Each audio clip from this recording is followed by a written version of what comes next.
Hello. Hello అండి. నమస్కారం అండి. నమస్తే అండి. అన్నపూర్ణ పేరు మీద రిజిస్టర్ చేసుకున్నారు కదా? అవునండి. ఒకసారి బర్త్ డీటెయిల్స్ కన్ఫర్మ్ చేసుకుందామండి. ఆ! సెప్టెంబర్ 18, 1974 హ్మ్. ఉదయం 7:30 అవునండి. దోరకొండలో పుట్టారు. ఆ! ఓకే అండి. సమస్య ఏంటో చెప్పండి మేడంతో. హెల్త్ ప్రాబ్లమే మేడం. ఏమిటండి? ఏముంది? ఏమైంది? డిప్రెషన్ లాగా వచ్చేసింది మేడం. ఇంక అప్పటి నుంచి డిప్రెషన్ ఎప్పటి నుంచి వచ్చినప్పుడల్లా డిప్రెషన్‌లో ఉన్నారు మీరు? 4 ఇయర్స్ బ్యాక్ కనపడింది మేడం. ఇంక అప్పుడు మెడిసిన్ వాడాను. నాకు కొంచెం క్యూర్ అయ్యింది గానీ తర్వాత ఇంకా నేను మీతో మాట్లాడాను. బాబు పిల్లలు లేరంటే అప్పుడు సొల్యూషన్స్ చెప్పారు. నేను చేశాను. బాబు ప్రెగ్నెన్సీ వచ్చిన దగ్గర నుంచి డాక్టర్ గారు మెడిసిన్ మానేయమని చెప్పారు. అంటే డిప్రెషన్‌విను ప్లస్ గ్యాస్ ప్రాబ్లమ్‌వి 2 మానేయమన్నారు. అవి మానేసేసరికి నాకు మళ్ళీ కనపడింది మేడం. 6 మంత్స్ బాబు ప్రెగ్నెంట్ అప్పుడు. హ్మ్. ఇంక అప్పటి నుంచి ఇంకా మళ్ళీ నేను డెలివరీ అయ్యేదాకా వాడొద్దన్నారు కదా అని చెప్పేసి అలా వాడకపోయేసరికి హ్మ్. ఇప్పుడు ఫుల్‌గా వచ్చేసింది మేడం. అప్పటి నుంచి ప్రెగ్నెన్సీ అప్పటి నుంచి డిప్రెషన్‌లోనే ఫుల్‌గా ఉన్నాను. బాబుకి 6 మంత్స్ వచ్చేదాకా డిప్రెషన్‌లోనే ఫుల్‌గా ఉన్నాను. ఇంకెలా అంటే ఎప్పుడెప్పుడు చనిపోదామా అట్లా ఉండేది. ఇంకా అలాంటిది కొంచెం క్యూర్ అయ్యింది మెడిసిన్ డెలివరీ తర్వాత వాడితే. హ్మ్. కానీ ఇప్పటికి కూడా నాకు కనిపిస్తూనే ఉంది మేడం మామూలుగా అది. ఇక్కడ ఒకటి చెప్పుకోవాలి. మీరు డిప్రెషన్ చనిపోవాలి అని అనుకుంటున్నాను అనేటువంటిది చెప్తూ ఉన్నారు. మానసికంగా మీకు ఏదైనా ఒక సమస్య ఉందనుకోండి. ఏ మనిషి అయినా ఇలాంటివి వచ్చినప్పుడు సమస్య ఏమిటి? దేనికోసం ఏదో ఒక ఆలోచన ఉండటం వలన, ఏదో ఒక సమస్య ఉండటం వల్లనే కదా మీరు డిప్రెషన్‌లోకి వెళ్తున్నారు. ఆ సమస్యకి పరిష్కారం ఏమిటి? ఇది పరిష్కారం అవుతుందా కాదా? ఆ సమస్య పరిష్కారం కోసం మీరు వెళ్లారనుకోండి, మీ డిప్రెషన్ పోతుంది. ఇప్పుడు మీరు చనిపోవాలి అని అనిపిస్తుంది. ఎందుకో మీకు తెలియదు అని అంటూ ఉన్నారు. మీకు ఒక బిడ్డ కూడా ఉంది కదా! నేను నా కోసం కాదు, నా బిడ్డ కోసం బ్రతకాలి. ఏం జరిగినా నేను ఏదైనా ఎదుర్కొంటాను అని గట్టిగా మీ మనసు గట్టి చేసుకున్నారనుకోండి, ఏదైనా నా జీవితం మొత్తం ఈ బిడ్డ కోసమే. ఈ బిడ్డను బాగా పెంచాలి. నాలాగా ఉండకూడదు. చక్కగా చదువుకోవాలి. చక్కగా వ్యక్తిగా తయారవ్వాలి అనేటువంటి ఒక లక్ష్యాన్ని పెట్టుకున్నారనుకోండి, మీకు డిప్రెషన్ అసలు రానే రాదు. అంటే మీకు ఒక ఆలోచన సరైనది లేకుండా ప్రతిదానికి భయపడుతూ ఉండటం వలన ఇలా జరుగుతోంది. రోజు దుర్గానామాన్ని చేస్తుండండి. శ్రీరామరక్ష స్తోత్రాన్ని చదువుతూ ఉండండి. విష్ణు సహస్రనామం, లలిత సహస్రనామం వింటూ ఉండండి. బిడ్డ కోసమే బ్రతుకుతున్నాను. ఈ బిడ్డ కోసం నేను బ్రతకాలి. ఈ బిడ్డ కోసం నేను దేనైనా ఎదుర్కోవాలి అని మనస్థైర్యం తెచ్చుకోండి. ఇన్ని రోజులంటే మీకు దేనికోసం అనేటువంటి బాధ ఉండి ఉండొచ్చు. ఇప్పుడు ఒక బిడ్డ ఉంది కదా, ఆ బిడ్డ కోసమే నేను బ్రతకాలి అనేటువంటి లక్ష్యం మీరు పెట్టుకున్నా అనుకోండి, మీకు ఏ మందు వాడక్కర్లేదు. మందు వేసుకుంటే డిప్రెషన్, మందు వేసుకోకపోతే డిప్రెషన్ వస్తుందనేటువంటిది కూడా మీకు ఉండదు. హాయిగా రాయిలాగా మరి మీరు బతకగలుగుతారు. మొండికేసి అన్ని పనులు చేయగలుగుతారు. అలాంటి ఆత్మస్థైర్యాన్ని పెంచుకోండి.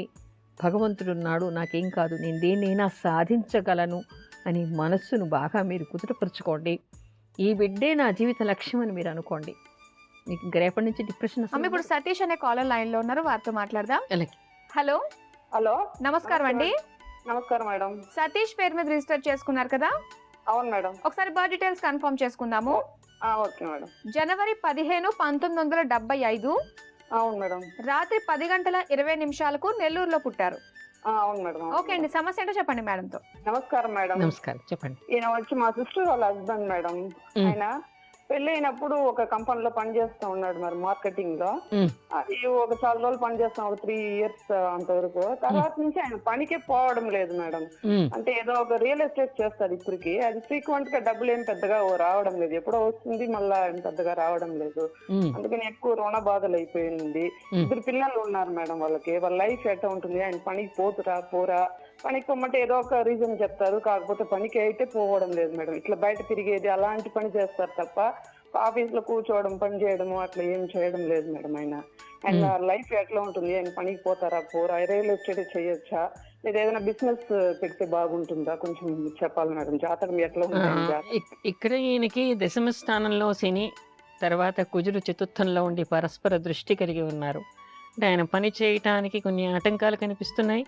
దానికి తోడు ఇప్పుడు శని మహర్దశ కూడా నడుస్తోంది. శని మహర్దశ 2007 నుంచి మొదలైంది. ప్రస్తుతం శనిలో శుక్ర అంతర్దశ నడుస్తోంది. శుక్రుడు పంచమంలో లగ్నాధిపతితో కలిసి ఉన్నాడు. చిన్నపాటిగా వ్యాపారం చేసుకుంటే బాగానే ఉంటుంది. ఉద్యోగ స్థానం అంటే కష్టము. అయితే ఇది కర్మస్థానం కాబట్టి 10ంట ఉన్నాడు కాబట్టి ఇక్కడ వ్యాపారం అయినా ఆయన సక్రమంగా నిలకడగా చేస్తాడు అనేది కనిపించటం లేదు. పైన మీరెవరైనా ఏదైనా అజమాయిషీ పెట్టుకొని ఆయన చేత పని చేయండి. అలా చేయటం వల్ల కొంతకాలం నడవచ్చు. రాజమాతంగే నమః అనేటువంటి మంత్రాన్ని జపించమని చెప్పండి.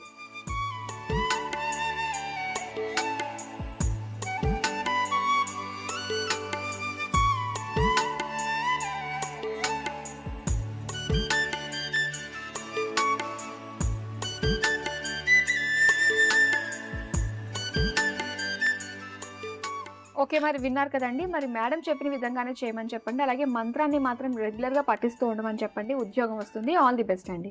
ఓకే అమ్మ. అయితే వివాహానికి ముందు వెనక చాలా పనులుంటాయి కదా! అయితే వాటిలో వేటికి ముహూర్తాలు పెట్టుకోవాలంటారు? చాలా ఉన్నాయి. ఈ రోజుల్లో చాలా మందికి చాలా విషయాలు తెలియటం లేదు అని అనిపిస్తోంది. అందుకని కొత్తగా కావాల్సిన వాళ్ళకి మొన్నెప్పుడో పెళ్లిలో ఒక పెద్దావిడ చెప్తున్నారు. చాలా మందికి తెలియటం లేదు. చాలా తప్పులు చేసేస్తున్నారు. అలా మీరు చెప్పేవాళ్ళంతా అలా ప్రోగ్రామ్‌లో చెప్తే చాలా మందికి తెలుస్తుంది కదా! అని కూడా నాకో సలహా ఇచ్చారు 80 ఏళ్ల ఒకావిడ. ఆ తర్వాత నాకనిపించింది నిజమే కదా! ఇలాంటివి కొన్ని చెప్పుకుంటే బావుంటుంది అని అనిపించింది. అవును. నేను చెప్తాను, మీరు కావాలంటే ఎవరైనా రాసుకోవచ్చు. అంటే వివాహ సందర్భంగా ముందుగా చేసేటువంటి కార్యక్రమాలు చెప్పుకుందాం మనం. మొదట నిశ్చితార్థం రోజు ముందు గణపతి పూజ, కులదేవత పూజ, ఇష్టదేవత, పార్వతీ పరమేశ్వరుల పూజ వధూవరులు వారి తల్లిదండ్రులు ఎవరింటిలో వారు చేయాలి. ముడుపు కట్టాలి. మంచి సమయంలో లగ్న పత్రిక రాసి వాటిని ఇరువురు మార్చుకోవాలి. తాంబూలాలు పుచ్చుకోవాలి. కానీ ఈ రోజుల్లో జరిగే నిశ్చితార్థాలు శాస్త్రసమ్మతమైనవి కావు. రెండవది, మంచి ముహూర్తంలో రోటికి రోకలికి పసుపు కొమ్ము కట్టి అలంకరించి కనీసం 5గురు ముత్తైదువులతో కలిసి పసుపు దంచాలి. మూడవది, వధూవరులకు కొనే పెళ్లి బట్టలు శని, మంగళవారాలు, అమావాస్య, నైధనతార, వజ్ర సమయం కాకుండా చూసి కొనాలి. నగలు మంచి ముహూర్తంలో కొనాలి. మంగళసూత్రాలు చేయించటానికి మంచి ముహూర్తం ఎంచుకొని ఆ ముహూర్తంలో చేయించాలి. అవి తయారైన తర్వాత తల్లిదండ్రులు అమ్మవారి దగ్గర పెట్టి వాటికి పూజ చేయాలి. పెళ్లి పందిరి వేయడానికి, శుభలేఖలు అచ్చువేయించడానికి, వధూవరులను పెళ్లి కూతురును పెళ్లి కొడుకును తయారు చేయటానికి ముహూర్తం చూడాలి. తర్వాత పెళ్లి పీటలు చేయించటానికి, మంగళసూత్ర ధారణకు కూడా ముహూర్తం చూడాలి. అమ్మ, ఇక్కడ మీరు మంగళసూత్ర ధారణ అన్నారు కదా! అంటే పెళ్లి ముహూర్తం అంటే ఏది ఎగ్జాక్ట్‌గా అంటే జీలగర్ర బెల్లం పెట్టేదంటారా? లేదంటే సూత్రధారణ అంటారా? మన తెలుగునాట సాంప్రదాయాన్ని అనుసరించి జీలకర్ర బెల్లం పెట్టడమే ముహూర్తంగా మనం పరిగణిస్తాం. అయితే జ్యోతిష్ శాస్త్రాన్ని అనుసరించి దేనికైనా ఒక ముహూర్తం పెట్టామంటే ప్రారంభంలో ముఖ్యంగా ఏది చెయ్యాలో దానికే మనం ముహూర్తం పెడతాం. అందుకని చాలామంది ఏమిటంటే సూత్రధారణని మర్చిపోతున్నారు. ఆ వేళకి ముహూర్తం ఉండాలా లేదా అనేటువంటి విషయాన్ని ఎవరు పట్టించుకోవటం లేదు. కానీ సుమంగళిగా ఉన్నన్ని రోజులు ఆ అమ్మాయి మెడలో మంగళసూత్రాలు ఉంటాయి.